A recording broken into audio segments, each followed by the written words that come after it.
Olá, meus amigos. Em nosso novo encontro em personagens da Bíblia de A a Z, estaremos falando sobre Isaías.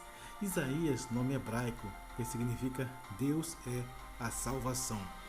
Isaías, meus amigos, foi um dos profetas maiores, talvez o principal deles. Profetizou para o Reino do Sul, em Judá. Isaías era filho de Amós. Não se deve confundir esse Amós com o profeta Amós, pastor de Tecoa.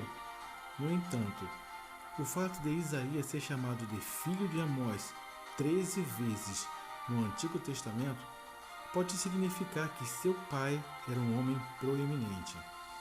Isaías aparentemente morava em Jerusalém, visto que seu filho pequeno, chamado Sear-Jazube, caminhou com ele para encontrar o rei Acais fora da cidade. Está em Isaías capítulo 7, versículo 3. Sua esposa era conhecida como profetisa. No entanto, não se sabe se ela também desenvolvia esse ministério ou se ela era assim chamada por ser esposa de um profeta. Juntos tiveram 2 filhos, e Sear-Jazube, em Isaías capítulo 8, versículo 1 ao 4, estes nomes eram significativos, eram lembretes constantes ao povo e ao rei acerca da mensagem do profeta. O nome do filho mais velho significava um remanescente voltará, uma promessa referente aos que seriam tementes e obedientes ao Senhor em Judá. O nome do filho mais novo significava rápido é o despojo, veloz é a presa.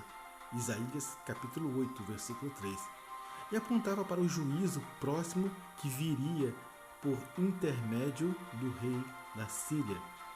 A roupa costumeira de Isaías era uma roupa de profeta, ou seja, sandálias e um manto de pele de cabra ou pano de saco. Em determinado ponto do seu ministério, Deus disse a Isaías para que andasse descalço e tirasse o pano de saco, que era sua veste, tirasse de sobre os seus ombros. Isaías capítulo 20, versículo 2 ao 6. E obedecendo, Isaías andou descalço e nu, aparentemente vestindo só uma tanga, durante 3 anos como um sinal do destino do Egito. Isso serviria de alerta contra a confiança dos judeus na ajuda dos egípcios, em vez de confiarem em Deus. Isso deve ter sido chocante para aquela geração em uma sociedade que media os status de uma pessoa por meio de códigos meticulosos de vestimentas. A vida de Isaías pode ser definida em 4 partes: o reinado de Uzias, o reinado de Jotão, o reinado de Acais e o reinado de Ezequias. O reinado de Uzias está em 2 Reis, capítulo 15 em diante, versículo 1 ao 7. Isaías começou seu ministério durante o próspero reinado de Uzias, também conhecido como Azarias. No entanto, a condição espiritual do povo começou a declinar e a queda de Uzias resultou da sua tentativa de exercer o papel de sacerdote e queimar incenso no altar, tarefa que Deus não havia designado para que ele realizasse. Por causa disso, Deus o feriu com lepra, da qual ele nunca se recuperou. No ano da morte do rei Uzias, por volta do ano de 740 a.C., Isaías recebeu a visão majestosa da santidade do Todo-Poderoso. Isaías capítulo 6, versículo 1 ao 7. Isaías teve a sua primeira experiência direta com Deus no templo. O profeta teve uma visão repentina e extraordinária de Deus, sentado em um trono. Tão grande era a visão que só a cauda do manto de Deus já enchia o enorme santuário.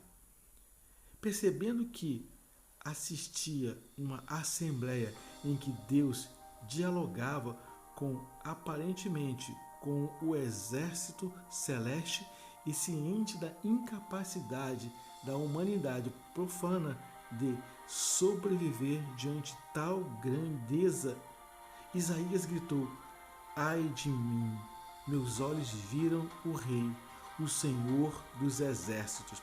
Isaías capítulo 6, versículo 8. Imediatamente, um serafim de 6 asas voou ao seu encontro para tocar-lhe os lábios, com uma brasa tirada do altar de Deus, purificando assim o profeta de toda a culpa e pecado. Isaías então pôde permanecer no conclave divino. Quando o Senhor perguntou quem iria ser o seu mensageiro, Isaías, sem duvidar, ofereceu a si mesmo: eis-me aqui, envia-me a mim. Isaías capítulo 6, versículo 8. Deus aceita a oferta, mas adverte que a mensagem não seria ouvida. Isaías então pergunta por quanto tempo e recebe a resposta de que até que as cidades fiquem desertas por falta de habitantes, até que o solo se reduza ao ermo, à desolação. Ou seja, até a época no futuro em que o reino de Judá fosse dominado pela Babilônia. Nascido aproximadamente no ano 760 a.C., Isaías tinha por volta de 20 anos quando teve esta experiência transformadora com o próprio Deus. No entanto, embora os ouvintes pudessem não aceitar sua mensagem, Isaías não estava só, pois tinha o total apoio de sua família. Alguns anos após receber sua missão, Isaías citava a sua esposa como profetisa, além de seus filhos, que viviam a mensagem junto com ele, através de seus nomes. Provavelmente, isto falta para que Jeremias, que não tinha família, pois não havia casado, Jeremias capítulo 16, versículo 1 ao 4.